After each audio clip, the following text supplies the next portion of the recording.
Hey, what's going on, everybody? Welcome to another episode of Tips and Tricks for Your Mix Mondays. I'm your host, Brother Rue, from My Block Entertainment Home Recording Studios.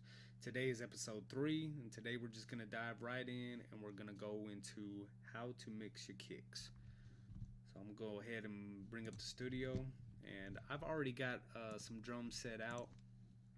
And I've already got my mixer set up, my EQ, and my compressor.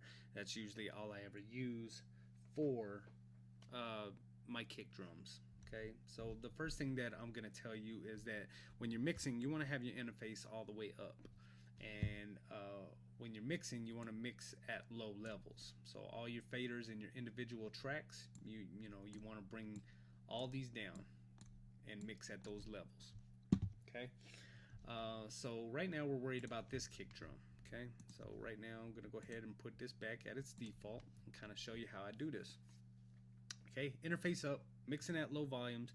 Here at the studio, I have a subwoofer, studio subwoofer, so that's what we're mixing out of first. If you don't have a subwoofer, I mean, the same principles will still apply. It's just with the subwoofer, I can really clean up most of the low end. Okay, so that's what we're gonna do right now. We're gonna take a listen, to the kick drum. Go ahead, turn it up so I can hear it a little bit better. Okay, I can already tell you that I have a little bit of muddiness. Okay, clean that up.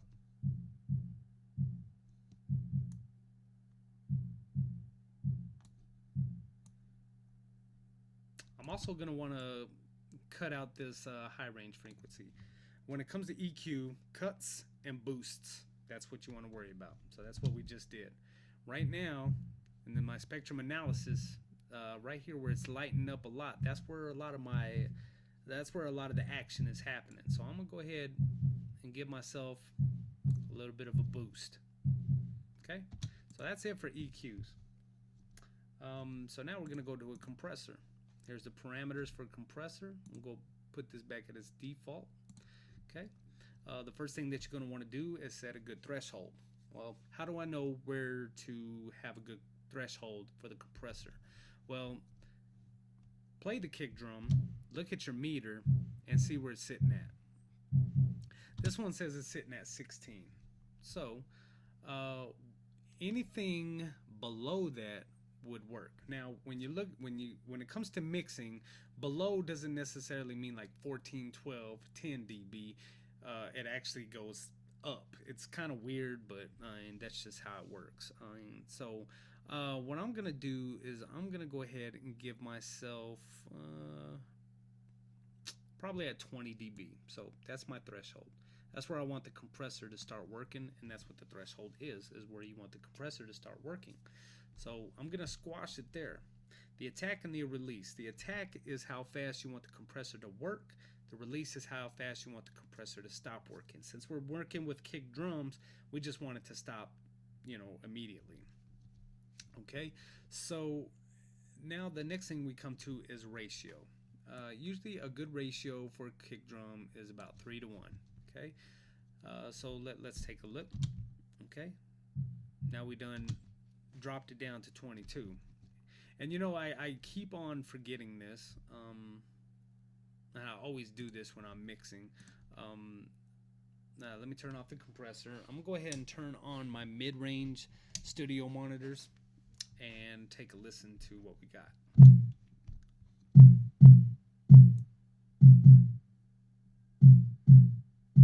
So as you can tell, when I put on my mid-range, I actually had to drop this fader down.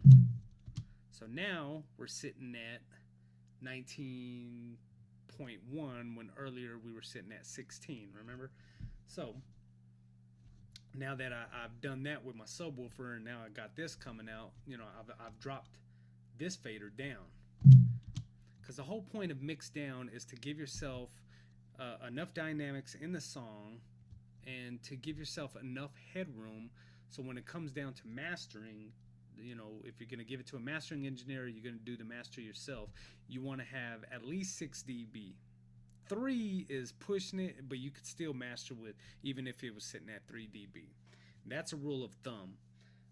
A lot of people will tell you, well, it's okay, you can go ahead and come up into this red area, but don't believe that. Okay, You just, there's a way that you can mix and get it at 6 dB or 3 dB before it even hits the mastering session. And that's what I'm trying to show you today. Okay, so let's go back to the compressor. We'll go ahead and turn on the compressor. And, okay, so now, now we're sitting at 26.1, okay, at a 3-to-1 ratio. Okay, so now, without the compressor, it sounds good. But with the compressor, we just squashed it. Well, how do we get that sound back? Well, this is what this is for, makeup gain. I usually send it up to about 8.9. 8.9 is usually where I usually tend to have it. Okay?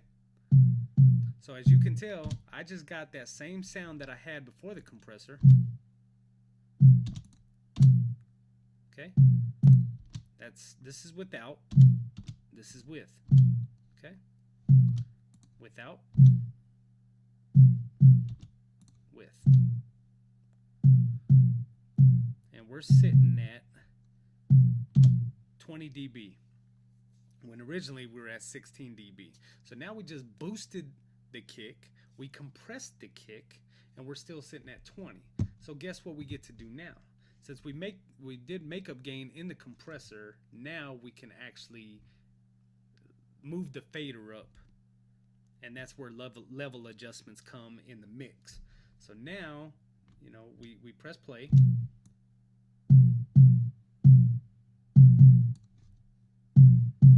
And if we wanted to, we could send it back up to 16 dB. I mean, 16 dB wasn't a danger zone or anything, but we could actually send it back up there.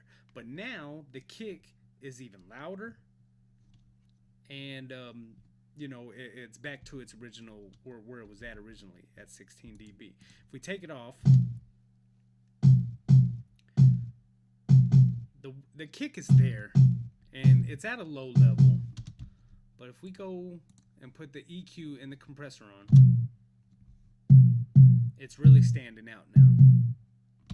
So that's it. That's episode 3, how to mix your kicks. And, just want to thank everybody for watching, for those who did watch. And we'll see you again next time on Tips and Tricks for Your Mix Mondays. God bless you guys.